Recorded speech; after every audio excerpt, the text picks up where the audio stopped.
हर हर भोले, नमः शिवाय, नमः पार्वती पते, श्री शिवाय नमस्तुभ्यम।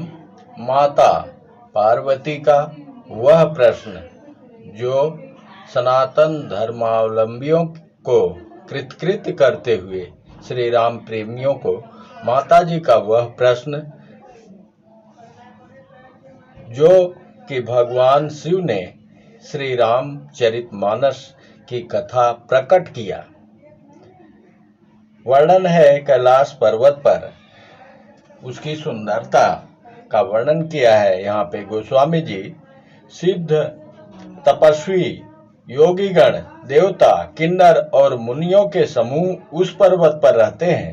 वे सब बड़े पुण्य आत्मा हैं और आनंद कंद श्री महादेव जी की सेवा करते हैं। उस कैलाश पर्वत पर सिद्ध तपोधन जोगी जन सुर किन्नर मुनि वृंद बसहि तहाँ सुखती सकल से वहीं शिव सुख कंद। जो भगवान विष्णु और महादेव जी से विमुख हैं और जिनकी धर्म में प्रीति नहीं है, वे लोग स्वप्न में भी वहां नहीं जा सकते।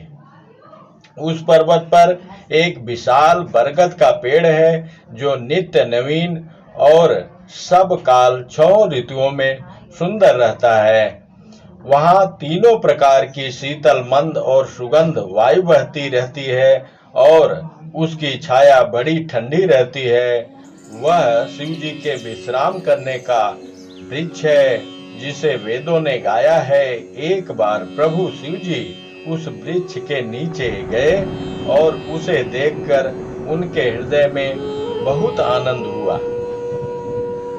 अपने हाथ से बाघांबर बिछाकर कृपालु शिव जी स्वभाव से ही बिना किसी खास प्रयोजन के वहां बैठ गए। कुंद के पुष्प चंद्रमा और शंख के समान उनका गौर शरीर था। बड़ी बड़ी लंबी भुजाएं थी और वे मुनियों के से बलकल वस्त्र धारण किए हुए थे।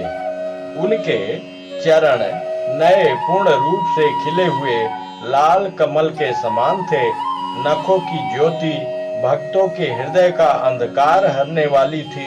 सांप और भस्म ही उनके भूषण थे और उन त्रिपुरासुर के शत्रु शिव जी का मुख शरद पूर्णिमा के चंद्रमा की शोभा को भी हरने वाला फीकी करने वाला था। उनके सिर पर जटाओं का मुकुट और गंगा जी शोभायमान थी। कमल के समान बड़े बड़े नेत्र थे। उनका नीलकंठ था और वे सुंदरता के भंडार थे। उनके मस्तक पर द्वितीया का चंद्रमा शोभित था।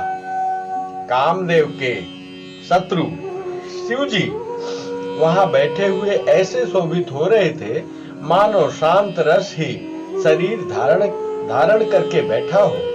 अच्छा मौका जानकर शिव पत्नी माता पार्वती जी उनके पास गई। अपनी प्यारी पत्नी का जानकर शिव जी ने उनका बहुत आदर सत्कार किया और अपनी बाईं ओर बैठने के लिए आसन दिया। पार्वती जी प्रसन्न होकर शिव जी के पास बैठ गई। उन्हें पिछले जन्म का कथा का स्मरण हो आया। स्वामी के हृदय में अपने ऊपर पहले की अपेक्षा अधिक प्रेम समझकर पार्वती जी हंसकर प्रिय वचन बोली। याज्ञवल्क्य जी कहते हैं कि जो कथा सब लोगों का हित करने वाली है उसे ही पार्वती जी पूछना चाहती हैं। पार्वती जी ने कहा, हे संसार के स्वामी, हे मेरे नाथ, हे त्रिपुरासुर का वध करने वाले, आपकी महिमा तीनों लोकों में विख्यात है।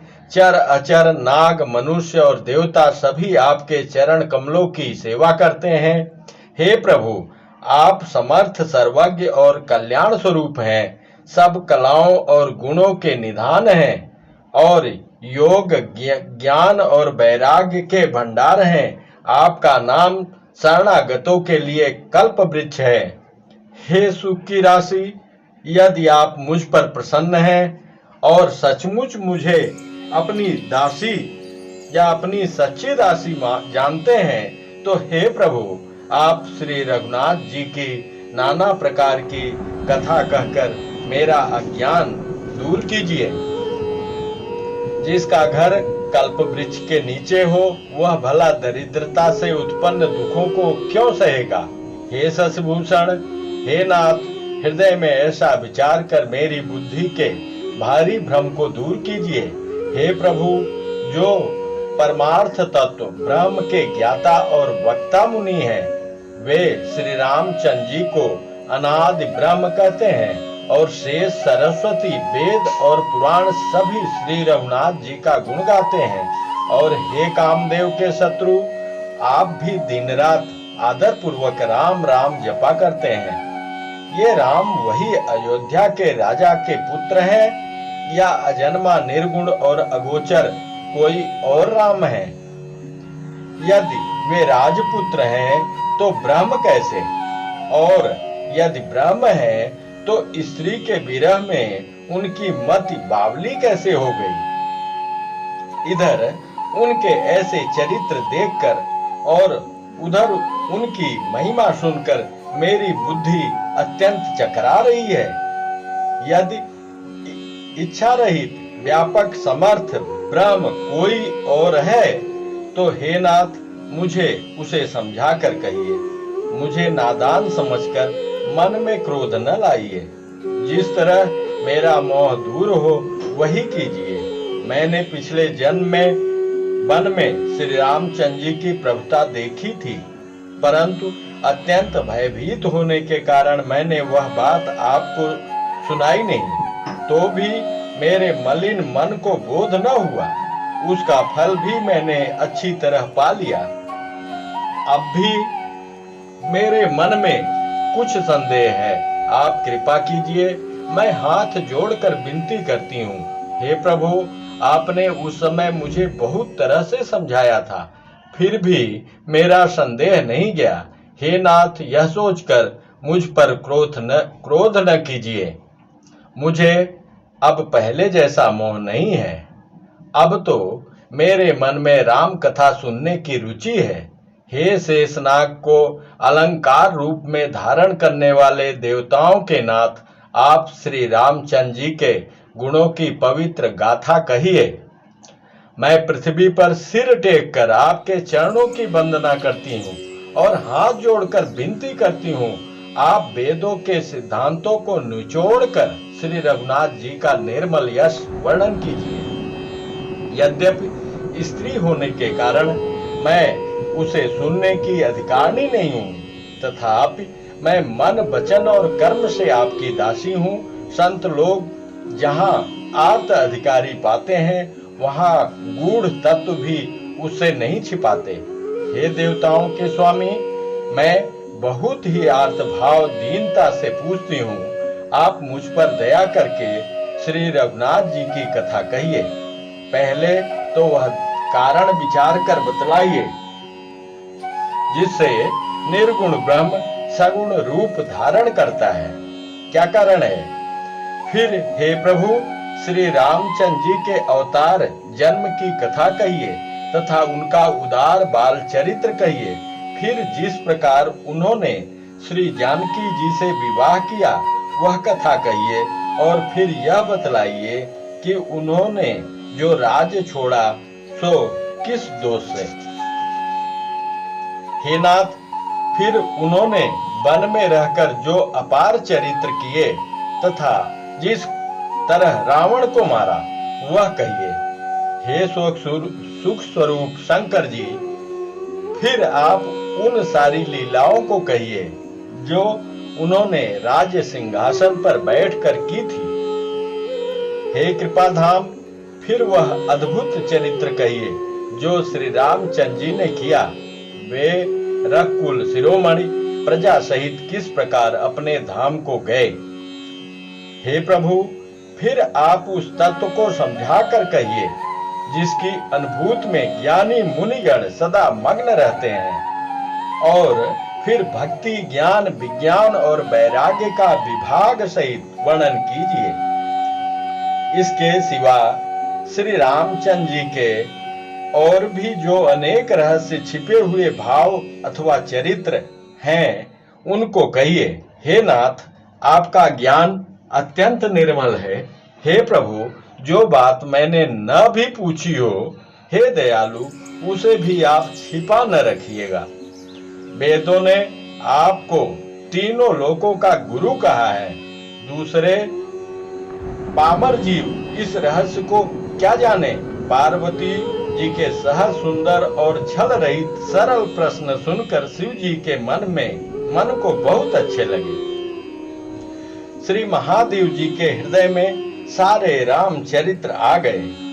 प्रेम के मारे उनका शरीर पुलकित हो गया और नेत्रों में जल भर आया। श्री रघुनाथ जी का रूप उनके हृदय में आ गया, जिससे स्वयं परमानंद स्वरूप शिव जी ने भी अपार सुख पाया। शिव जी 2 घड़ी तक ध्यान के रस आनंद में डूबे रहे।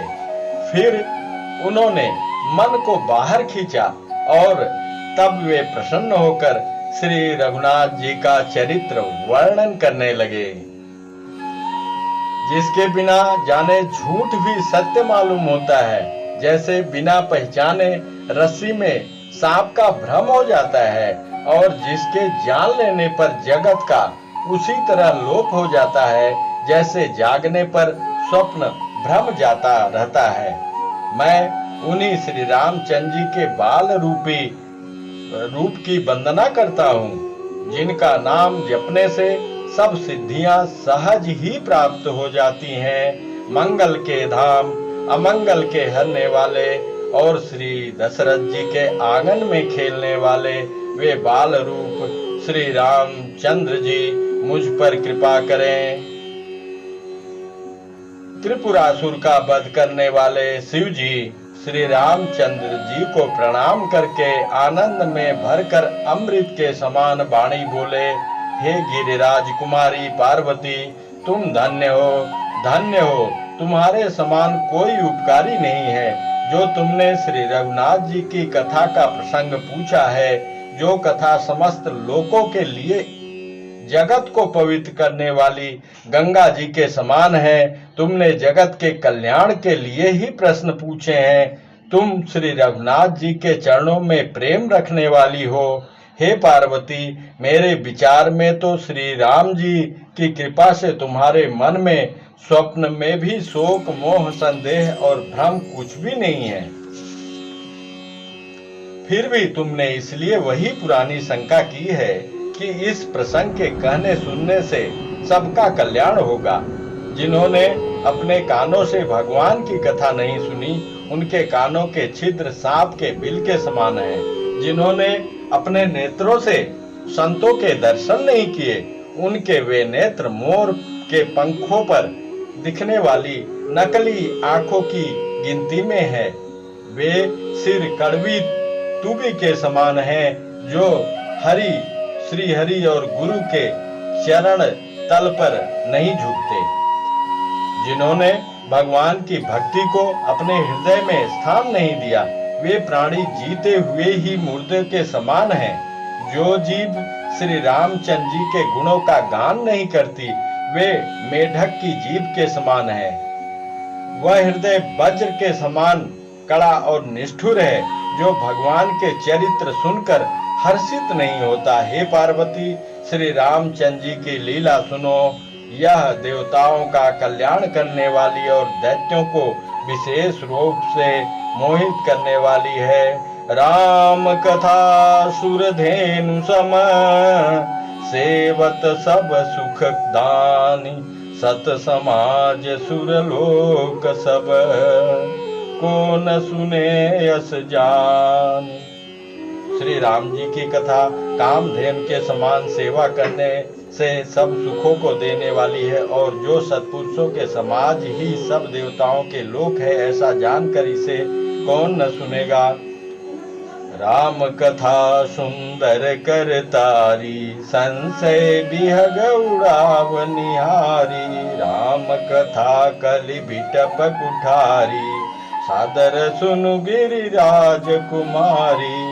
राम नाम गुण चरित सुहाए, जन्म करम अगणित सुति गाये। जथा अनंत राम भगवाना, तथा कथा कीरति गुण नाना। तदपि जथा सुत जसि मति मोरी, कहियऊ देखि प्रीति अति तोरी। उमा प्रश्न तव सहज सुहाई, सुखद संत सम्मत मोहि भाई। जय श्री राम।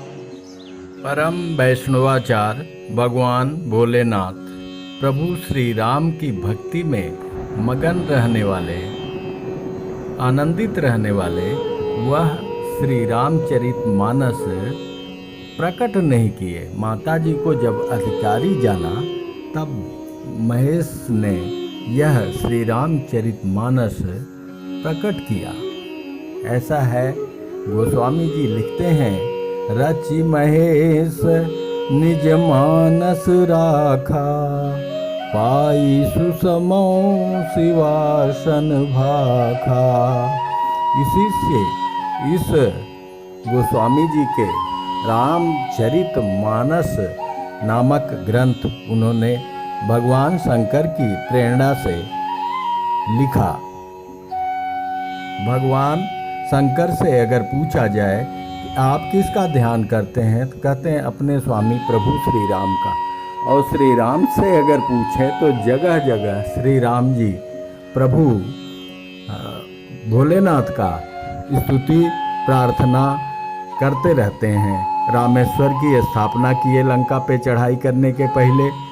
उसके बाद अयोध्या में सब अयोध्या वासियों के एक बार बुलाकर भगवान श्री राम जी ने कहा, और हुए एक गुपुत मत, सब ही कहूँ कर जोरी, शंकर भजन बिना नर, भगति न पावहि मोर।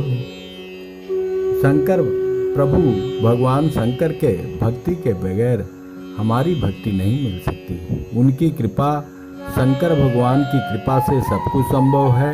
और शंकर भगवान स्वयं हनुमान जी के रूप में पग पग पर श्री रामचंद्र जी के सेवा में लगे हैं। तो दोनों की अनन्य भक्ति साधारण मनुष्य के समझ से परे है। कौन किसका गुरु है, कौन किसका चेला, ये प्रभु ही जाने और कोई जान नहीं सकता। इसलिए जय